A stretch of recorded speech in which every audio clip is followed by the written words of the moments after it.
사랑하고 축복합니다. 오늘도 주님의 은혜와 사랑으로 살아가는 이 복된 하루, 또 복된 한 주가 되시기를 주님의 이름으로 축복합니다. 오늘은 천국 잔치를 사모하십시오 라는 제목으로 함께 말씀을 나누겠습니다. 본문은 누가복음 14장 15절에서 24절까지의 말씀입니다.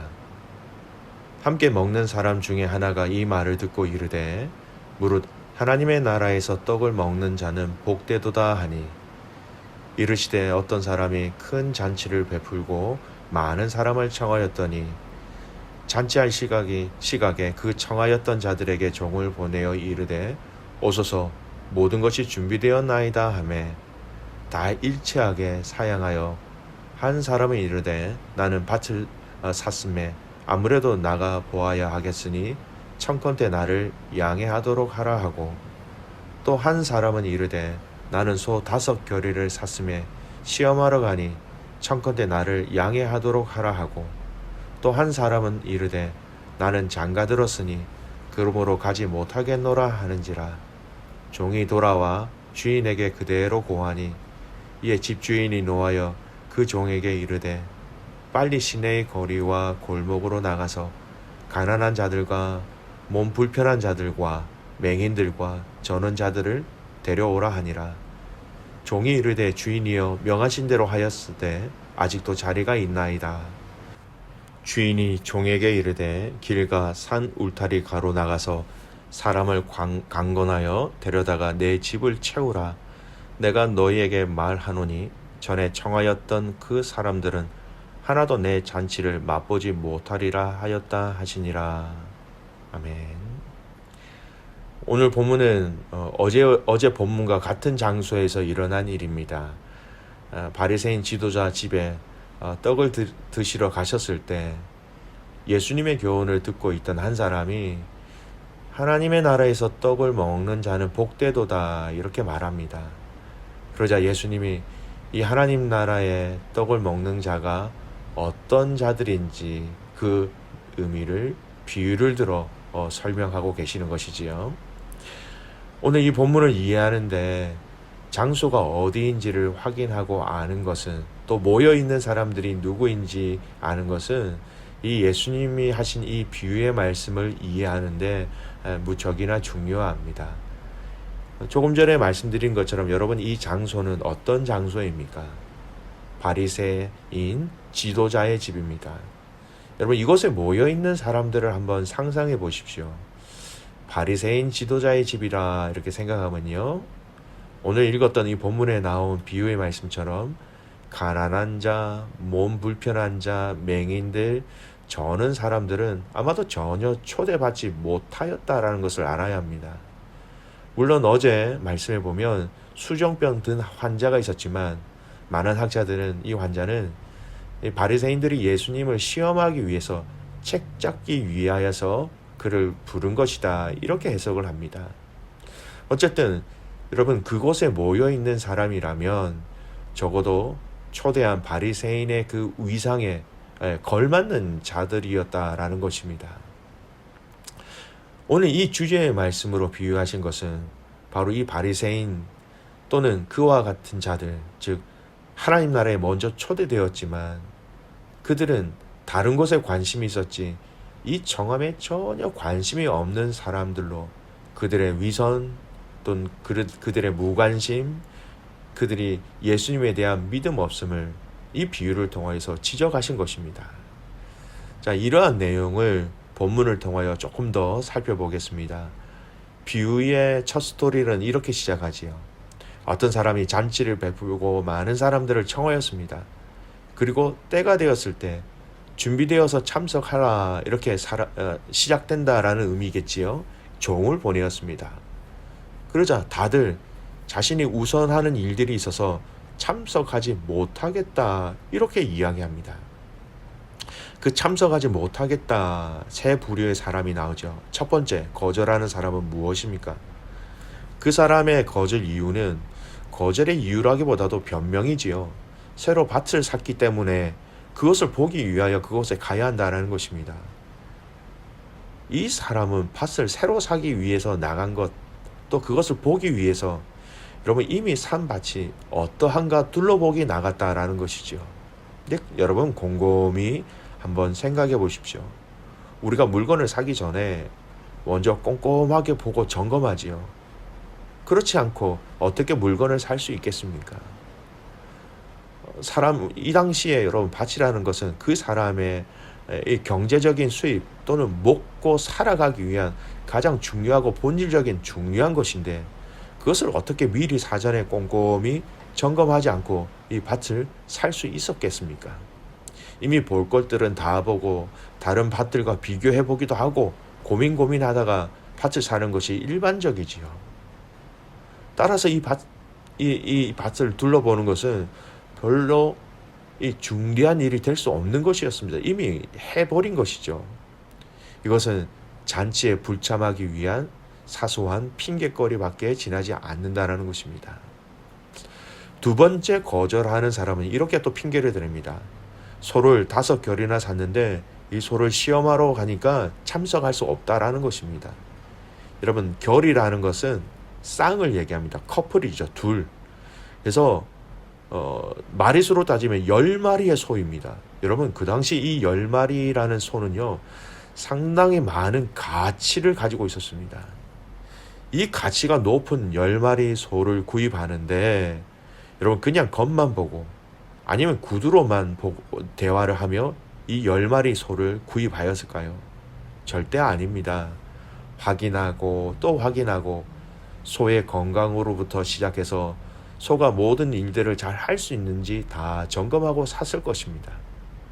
결국 이 10마리의 소를 시험해 본다는 것은 결국 그 초대에 참석하지 않기 위한 핑계라는 것이지요. 세 번째, 거절하는 사람, 또 이렇게 핑계를 댑니다.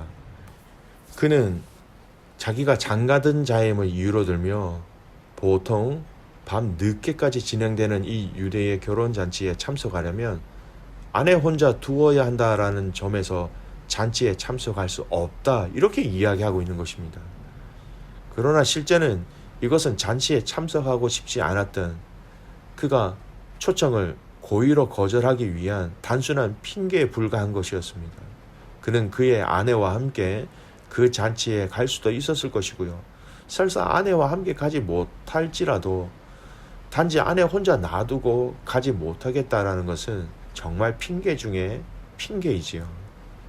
여러분, 이 비유의 핑계를 대는 세 사람들, 바로 바리새인, 더 넓게는 유대인을 예수님께서 지적하고 계신 것이었습니다. 이런 의미지요. 다른 민족들보다 먼저 예수님을 통하여 하나님 나라에 초대된 사람들이었습니다. 유대인 중에서도 바리새인들, 여러분, 그들은 더욱더 율법을 다 알았기 때문에, 또 더욱더 경건하기 때문에 이 의미를 더 잘 알 수 있는 사람들이었습니다. 하지만 이들은 먼저 초대되었음에도 불구하고 핑계를 대어서 이것저것의 핑계를 통하여서 이 초대에 응하지 않고 있는 것을 예수님은 이 비유의 말씀으로 그들을 책망하고 계신 것이었습니다.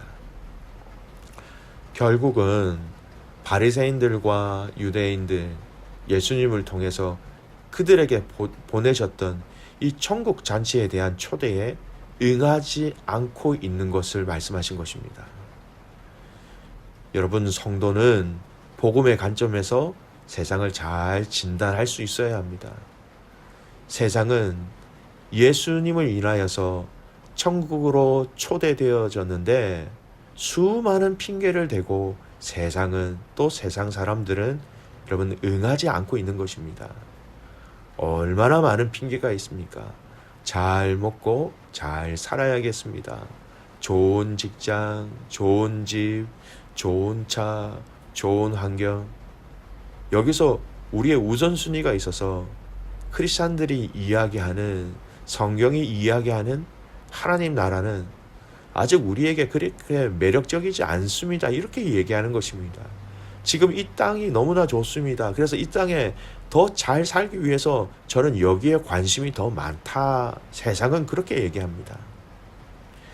여러분, 세상의 이러한 핑계들은요, 또한 성도들의 경과 믿음의 성장에 발목을 잡기도 합니다. 이 세상의 핑곗거리가 성도의 그 마음속에 심겨지 않기 위하여서 우리는 사전에 이 세상의 핑곗거리를 제거하고 또 없애는 지혜로움과 결단이 있어야 하는 것이죠. 사랑하는 믿음의 가족 여러분, 이 하나님 나라 천국 잔치에 관심이 먼저 있는 우선인 성도들이 되시기를 바랍니다.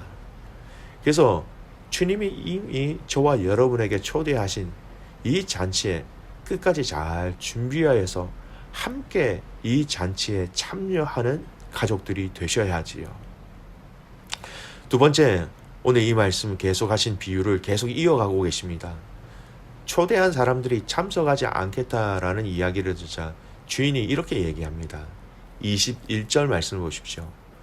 종이 돌아와 주인에게 그대로 고하니 이에 집 주인이 노하여 그 종에게 이르되 빨리 시내의 거리와 골목으로 나가서 가난한 자들과 몸 불편한 자들과 맹인들과 저는 자들을 데려오게 하리라.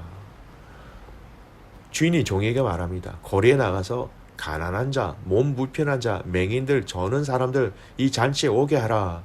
사실 잔치에 그렇게 연결성이 없는 사람들입니다. 잔치에 오기에 어떻게 보면 인간적으로 자격이 없는 사람들입니다. 자격이 없는 그들을 예수님이 초대하신 것이죠. 종은 순종하여 사람을 데리고 왔습니다. 하지만 여전히 자리가 비어 있다라고 다시 주인에게 이야기합니다. 그러자 주인이 다시 이렇게 얘기합니다. 23절 말씀 보십시오. 주인이 종에게 이르되 길과 산 울타리 가로 나가서 사람을 강권하여 데려다가 내 집을 채우라. 잔치에 초대하는 범위가 더 넓어졌다는 것입니다. 더 많은 사람들이 이 잔치에 참여할 수 있도록 문을 열어 놓으셨다는 것이죠. 한 명도 빠짐없이 이 잔치에 참석하도록 하나님은 그 종들로 하여금 더욱더 사람들을 강권해서 사람들을 오도록 강력하게 명령하고 있는 것입니다. 여러분, 오늘 읽었던 이 말씀에 강권해서라는 것은요, 두 가지 의미를 알 수 있습니다. 하나가 무엇이냐면 하나님은 한 명이라도 더 구원받기를 원하신다는 아버지 마음입니다. 하나님 아버지는 한 명이라도 더 이 천국 잔치에 참여하기를 간절히 소원하고 계신 것이죠. 너무너무 간절히 원하다 보니 강요해서라도 그들을 데리고 올 것을 이야기하시는 것이죠. 여러분, 이것은요, 주님이 얼마나 이 한 영혼을 사랑하고 계시는지, 주님이 얼마나 한 영혼을 소중히 여기고 계시는지, 주님이 한 영혼에 대해서 얼마나 간절한 소망과 사모함이 있는지를 알 수 있는 마음이지요. 이 한 영혼을 향한 주님의 마음을 저와 여러분도 함께 가지시기를 바랍니다. 디모데전서 2장 4절 말씀이에요. 하나님은 모든 사람이 구원을 받으며 진리를 아는 데에 이르기를 원하시느니라. 한 영혼이라도 그것이 확장되어져서 모든 사람이 구원을 받기 원하신다. 여러분, 저와 여러분이 이 아버지 하나님의 마음을 함께 아는, 또 그 마음으로 함께 이 복음을 증거하시기를 바랍니다. 강권한다라는 것은 또 다른 의미는요, 두 번째, 우리 믿는 자들에게 주신 사명이 있다라는 것입니다. 복음으로 초대의 메시지를 전하는 이 종들처럼 우리에게 이러한 사명이 있다라는 것입니다. 강건해야 되는 사명이 있다라는 것이죠. 전해도 되고 전하지 않아도 되는 것이 아니라 반드시 필연적으로 전해야 할 사명이 저와 여러분에게 있는 것이죠. 시대가 복음을 전하는 사람들을 외면하고 있습니다. 하지만 하나님이 예비하신 사람들이 틀림없이 있습니다. 그들을 향하여서 이 복음을 전할 때 그들이 이 천국 잔치에 응하게 될 것입니다. 오늘 이 하루가 저와 여러분의 신실한 충성된 종으로 주인의 마음을 잘 알아 주님의 마음을 시원케 해드리면서 또 주님의 마음에 합한 삶으로 이 천국 잔치를 사모하며 이 천국 잔치에 많은 사람들을 함께 초대하는 종으로서의 사명을 멋지게 아름답게 잘 감당해 나가시기를 주님의 이름으로 축복합니다. 아멘. 기도하겠습니다. 하나님 아버지, 참 감사를 드립니다. 한 주가 또 시작되었습니다. 또 세상 속에서 살아갑니다. 세상 속에서 살아가지만 저희들은 세상에 속한 자들이 아님을 주님 앞에 고백하며 나아갑니다. 오늘 이 말씀처럼 이 천국 잔치를 하나님 사모하는 자들 되게 하여 주십시오. 하나님 나라의 우선순위를 두고 이 천국 잔치를 사모하며 우리 자신들이 사모하면 사모할수록 이 천국 잔치에 함께 가자라고 주위의 많은 사람들에게 권면하며 강건할 수 있사오니 먼저 우리에게 이 하나님 나라의 천국 잔치를 하나님 깊이 사모하는 마음을 부어주십시오. 그 사모함이 많은 사람들에게 선한 영향력을 흘러가게 하여 주시고 그들을 통하여서 또 다른 사람들에게 이 하나님 나라의 초대권을 전달할 수 있는 자들로 사용하여 주시옵소서. 한 주 저희들이 살아갑니다. 하나님 앞에서 범죄하지 아니하고 건강하며 아름답게 신실하게 거룩하게 살아가는 복된 믿음의 가족들 되게 하옵소서. 그렇게 행하시 하나님을 신뢰하며 살아서 역사하시는 예수님의 이름으로 감사하며 기도드리옵나이다. 아멘.